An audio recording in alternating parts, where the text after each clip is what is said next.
जय हिंद दोस्तों। जैसे कि आप लोगों को पता ही होगा कि आज जो है इंटरमीडिएट का सेंटअप एग्जाम होने वाला है, वो भी दूसरा सीटिंग में क्या है तो केमिस्ट्री है। तो उसी दूसरा सीटिंग वाला के केमिस्ट्री के बिल्कुल ओरिजिनल पेपर लेके आ गए हैं। तो आप लोग जितने भी न्यू स्टूडेंट हैं सबसे पहले चैनल को सब्सक्राइब कर दीजिए और याद रखिएगा इसका टाइम हो जाएगा 3 घंटा 15 मिनट। ये पूर्ण अंक 70 रहेगा, जिसमें से हम लोग जो 70 जो ऑब्जेक्टिव था उसको हम लोग कंप्लीट रूप से एक वीडियो में बता दिए हैं। तो इसको नहीं देखें सबसे पहले उसको देख लीजिए। तो चलिए अब हम लोग सब्जेक्टिव पर चलते हैं बिना समय को नष्ट किए हुए। चलिए देखना है कि खंड सेक्शन बी जो है वो 1 से 20 तक लघु उत्तरीय रहेगा, लेकिन 15 को के जवाब आप लोग को देना है। प्रत्येक प्रश्न के लिए 2 अंक निर्धारित रहेगा।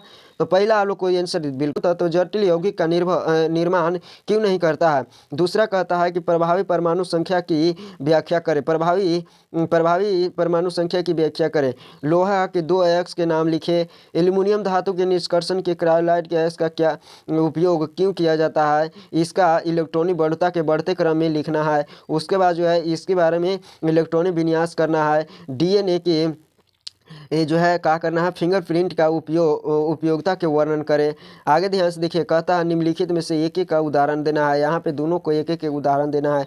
आगे ध्यान से देखिए, कार्बनिक एमीन क्या है। उसके बाद कहता है निम्नलिखित में से यौगिकों को आईपीएससी नाम लिखे।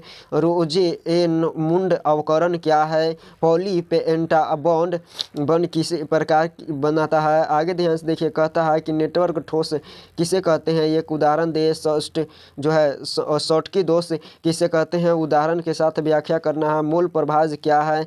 वाष्प दाब के अपेक्षाकृत अवनमन के संबंध के राउल्ट का नियम क्या है। भौतिक अधिशोषण और रासायनिक अधिशोषण में अंतर लिखना है। ब्राउनी गति क्या है। लोहे में जंग लगने से संबंध में विद्युत रासायनिक सिद्धांत के उल्लेख करें। मोलर चालकत्व पर तनुता का क्या प्रभाव पड़ता है। तो याद रखिएगा 20 में से 10 वालों को बनाना है। अब 21 से 26 तक दीर्घ उत्तरीय रहेगा, जिसमें 5 अंक आप लोग को मिला है। लेकिन बनाना कितना है तो 3 को बनाना है। अभिक्रिया के वेग से आप क्या समझते हैं। अभिक्रिया के वेग किन किन बातों पर निर्भर करती है, व्याख्या करें। साबुन क्या है।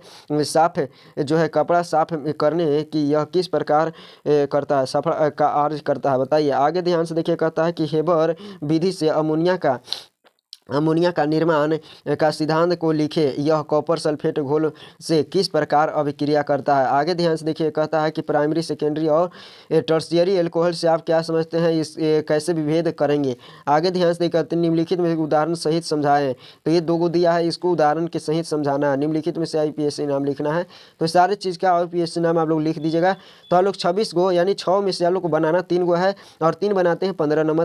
15 नंबर आपके पॉकेट में रहेगा। तो चलिए यही था आप लोग को प्रश्न बनाना। तो मिलेंगे हम लोग अगले वीडियो में, तब तक के लिए जय हिंद।